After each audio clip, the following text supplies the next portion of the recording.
ఏమిటి ఏమిటి ఇందాక నువ్వు అక్కడ చేసిన పని? కోప్పడకండి, అంత శబ్దం వస్తుందని అనుకోలేదు.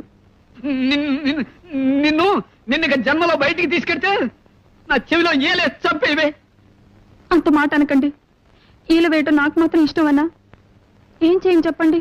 ఎక్కువ సంతోషం కానీ బాధ కానీ కలిగినప్పుడు వేళ్ళు వాటంతటా అవే దగ్గర అవుతాయి, నోటి దగ్గరికి వెళ్ళిపోతాయి. లోపల నుంచి గాలి వస్తుంది, బయటికి శబ్దం వస్తుంది. ఇవన్నీ నాకు తెలియకుండానే జరిగిపోతాయండి. నా వల్ల కాదే. ఏలేసే పెళ్ళాన్ని ఏలుకోలేను.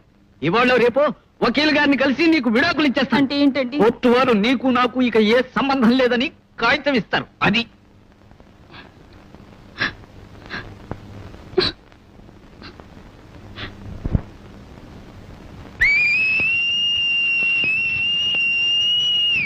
క్షమించండి, ఇది బాధ ఇలా